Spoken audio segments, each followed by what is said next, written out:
Well, first we turn it over to Trey Inkst in Israel with the latest on the Iran war. Trey.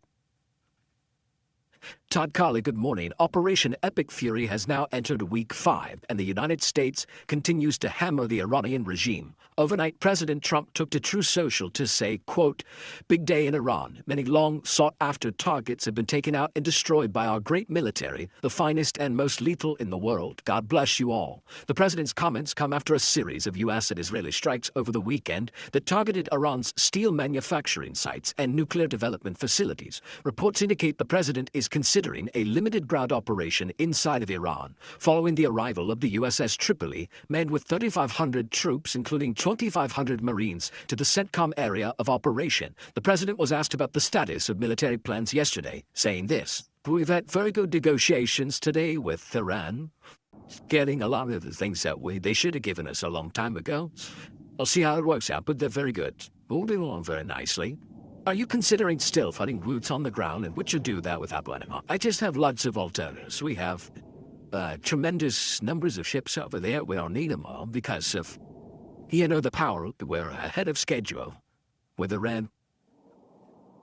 As the war grinds on, Iran is continuing its ballistic missile attacks against Israel, focusing attacks on southern Israel in recent days. A chemical plant outside the city of Beersheba was hit with a missile fragment yesterday, causing toxic black smoke to spew from the facility. The area around the plant was evacuated. With these strikes ongoing, a spokesperson for Iran's IRGC talked over the weekend about the war and President Trump. Trump threatens an issue one morning and retreats that same evening. He talks about negotiations for a while and decides to continue the war hours later.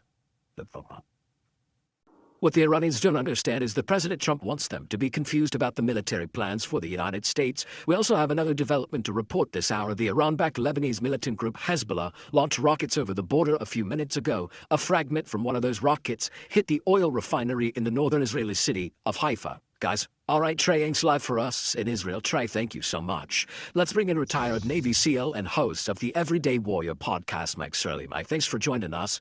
So that is the question here. The president says that he has a lot of options when asked about ground troops, and Secretary of State Marco Rubio also made comments this weekend saying that we absolutely can achieve our objectives without troops on the ground. But that's, at the same time, there is this military buildup with the USS Tripoli in the region right now.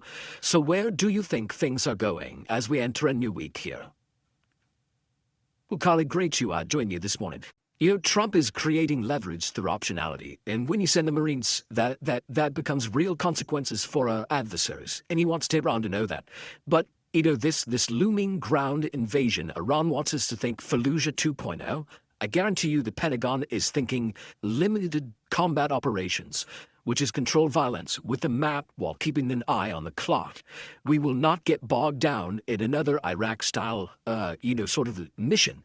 And so this is not a 2003 Iraq sort of road to Tehran march. This is limited objectives. That's either keynotes, seizure of infrastructure, or even nuclear material. But that leverage is what gives Trump strength in these negotiations with Iran.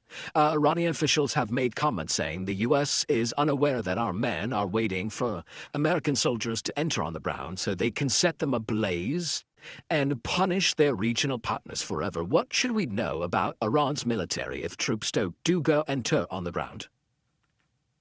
Well, Kali, let's look back in history. Iran actually has experience here.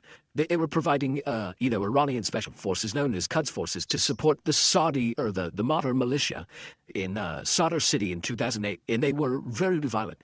Ultimately, Iran can't stand conventional army to conventional army. They would get decimated. So what they're looking at and what they understand is the survival of the regime, meaning their soldiers, hundreds of thousands to include the Basij, would trade their uniforms for plain clothes, move into urban centers, hide amongst the populace, and create this irregular asymmetric warfare, which we know in urban environments, and even RAND in the U.S. War College have done studies where urban combat actually declines your technological advantage and bogs you in a, let's say, manpower-intensive, block-to-block fighting style, which leads to a lot of casualties. Wow, yeah, you know that. Yeah, and Mike, on that note, the Wall Street Journal has a piece detailing just how complicated extracting the nuclear uranium, the uranium material would be.